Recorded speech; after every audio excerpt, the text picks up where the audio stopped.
Olha só que interessante. Na Argentina, um grupo de pessoas se juntou com um propósito bem específico: usar a escrita não só como uma forma de arte, mas como uma ferramenta política. O resultado disso foi esta antologia, que nasceu de uma oficina de escrita peronista. E é exatamente sobre ela que a gente vai conversar hoje. A gente vai mergulhar fundo nesse livro para entender o propósito dele, as inspirações por trás e as ideias que pulsam em cada página. Afinal, o que acontece quando a literatura se transforma num ato de militância? E a própria ontologia já começa nos jogando essa pergunta fundamental. A resposta, como a gente vai ver, vai muito além da literatura. Ela mergulha fundo na identidade política e no propósito de colocar a palavra a serviço de uma causa.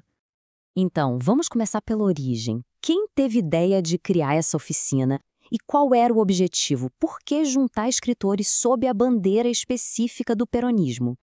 A resposta começa a se desenhar aqui com essa metáfora da colmeia. É uma imagem muito forte, né? O projeto não era sobre vozes individuais, mas sim sobre um esforço coletivo. A ideia era usar a escrita como se fosse um cimento para construir uma comunidade onde, como diz a citação, ninguém se salva sozinho. E os objetivos, olha, eram bem claros e, dá para dizer, combativos. Era mais do que simplesmente escrever. Era uma reação.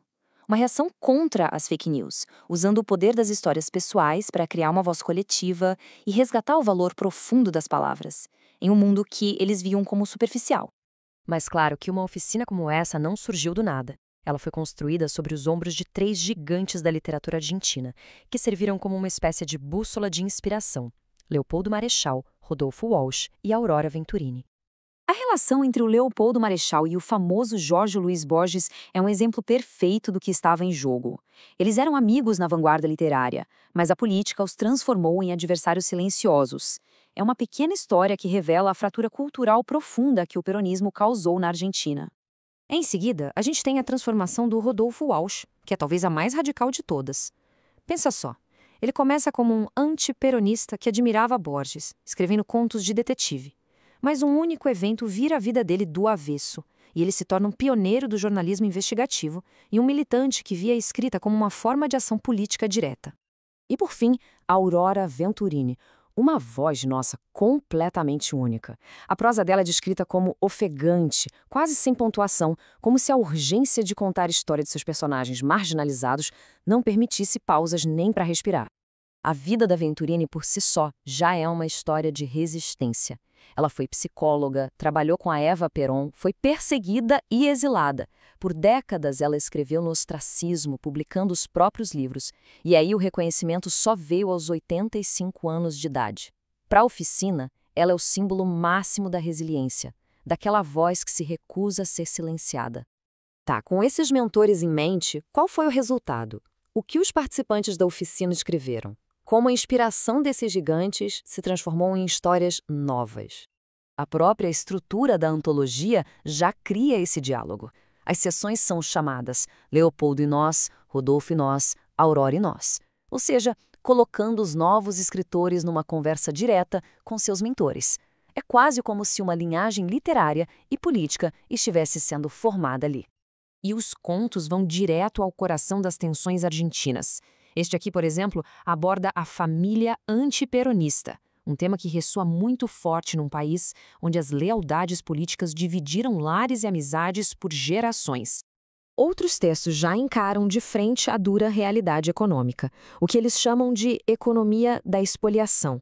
Aqui a escrita tenta dar um rosto humano para as estatísticas, conectando as grandes decisões políticas com o sofrimento do dia a dia. E claro, os traumas recentes não ficaram de fora. Ao explorar os rastros da pandemia, a escrita se torna uma ferramenta para processar a dor coletiva, para garantir que as histórias pessoais não se percam na grande narrativa nacional.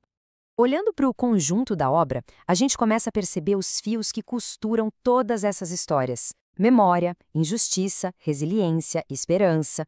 São esses os temas que conectam cada experiência individual a uma tapeçaria maior, a da nação. Juntando tudo isso, o que a gente conclui?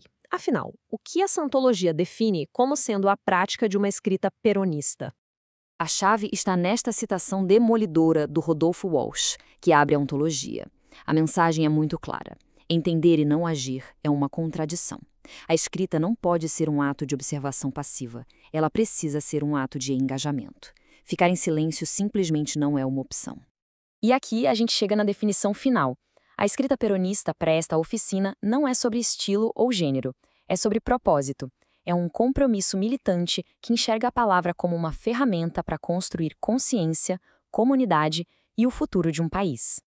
E assim, a antologia nos deixa com essa pergunta no ar. A resposta que ela oferece é que uma história se torna algo maior quando existe o compromisso. Quando escrever deixa de ser apenas contar e passa a ser lutar. Aí a palavra se transforma. Ela deixa de ser só tinta no papel e se torna de fato uma arma.